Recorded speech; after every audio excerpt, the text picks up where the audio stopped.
Di Desa Pulutan, Kabupaten Tomohon, merupakan sentra kerajinan gerabah yang masih bertahan hingga sekarang di wilayah Sulawesi Utara. Hampir sebagian besar masyarakat di sini, selain berprofesi sebagai petani, juga menjadi pengrajin olahan tanah liat atau gerabah.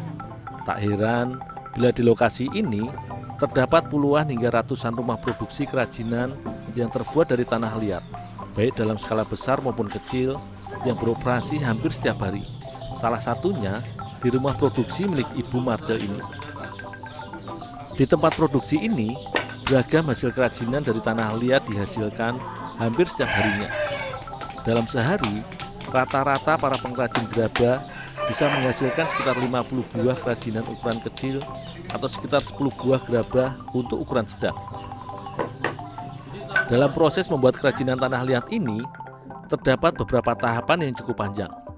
Tanah liat yang sudah dibersihkan terlebih dahulu, kemudian dipadatkan dan dibentuk dengan alat tradisional.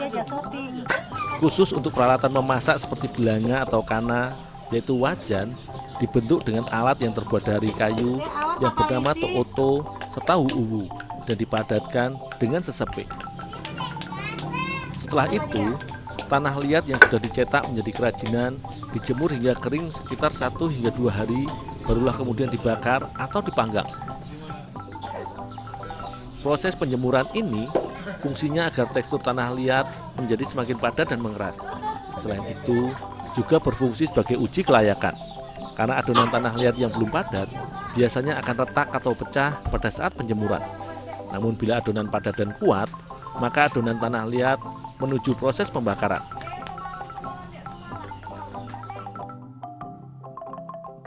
Tahapan dalam proses pembuatan kerajinan tanah liat ini layaknya dalam tahapan pembuatan kue, di mana gerabah dimatangkan dengan dibakar atau dipanggang di dalam purno atau tungku pembakaran. Namun kali ini, proses pembakaran dilakukan dengan sekam dan juga bilah bambu. Proses pembakaran ini sengaja dilakukan untuk pematangan gerabah dalam produksi skala kecil, sekitar ratusan buah. Proses pembakaran dilakukan sekitar 2 hingga 3 jam, tergantung dari cuaca. Gerabah yang sudah matang dan keras kemudian langsung menuju ke tahap berikutnya, yaitu divernis atau diberi lapisan pelapis. Para pengrajin gerabah di Desa Pulutan biasanya menggunakan pelapis yang terbuat dari getah damar. Proses pelapisan getah damar dilakukan ketika gerabah dalam keadaan hangat. Selain agar damar mudah meleleh dan melekat dengan baik, getah damar akan mudah terbakar bila gerabah dalam kondisi masih sangat panas. Meski kini teknologi sudah menyentuh hampir segala lini, namun peralatan memasak tradisional yang terbuat dari gerabah ini masih sangat digemari. Bagi masyarakat di wilayah Minahasa, belanga tanah merupakan peralatan dapur yang wajib dimiliki oleh ibu-ibu di sini.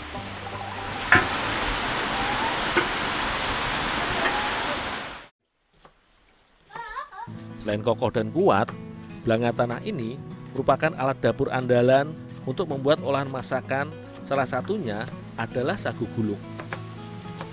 Kali ini, aku akan membantu Ibu Uli membuat olahan tradisional Minahasa ini.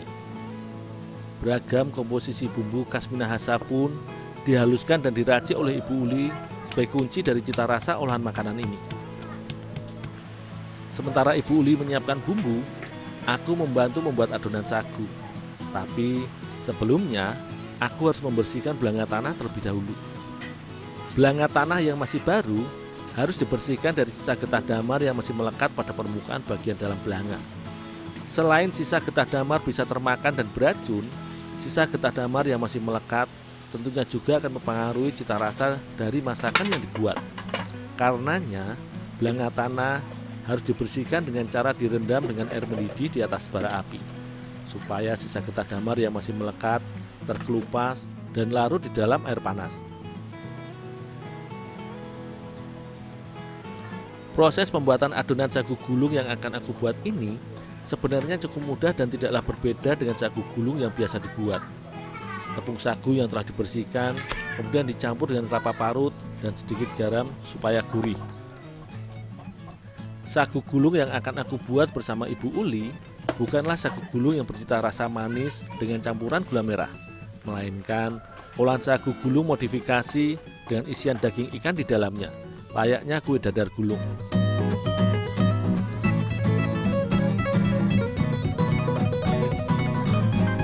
Sementara aku menyiapkan adonan sagu, Ibu Uli pun melanjutkan pembuatan adonan isian. Bumbu yang telah dihaluskan kemudian ditumis hingga harum dan ditambahkan dengan irisan daging ikan cakalang. Bagi masyarakat Minahasa hingga Manado, ikan memang selalu menjadi menu favorit. Kali ini, Ibu Uli memasak irisan ikan cakalang dengan bumbu woku sebagai isian olahan sagu gulung yang akan kami buat agar lebih nikmat.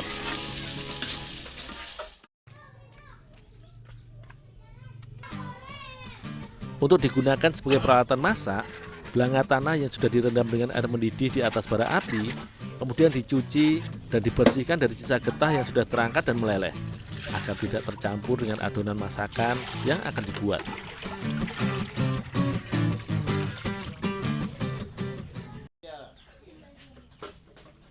Adonan sagu yang sudah dicampur dengan kelapa dan garam, kemudian dipadatkan dan dibentuk di dalam belanga untuk selanjutnya dimatangkan atau didadar di atas bara api.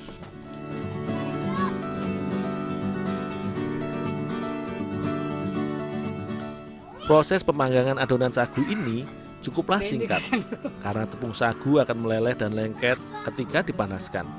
Selanjutnya, sebagai tahap akhir, setelah adonan matang, layaknya dalam proses pembuatan olahan dadar gulung, adonan sagu dadar diberikan adonan isian ikan woku dan kemudian digulung hingga padat.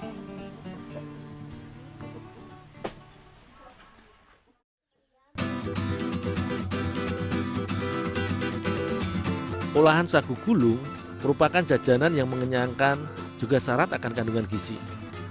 Sagu yang kaya akan kandungan karbohidrat berpadu dengan daging ikan yang syarat kandungan protein, lemak, dan juga zat besi, seolah menjadi kalori atau sumber tenaga yang baik bila dikonsumsi. Olahan sagu gulung ini merupakan hasil kreasi Ibu Uli sebagai salah satu cemilan atau jajanan sumber kalori. Selain nikmat, perpaduan dari keduanya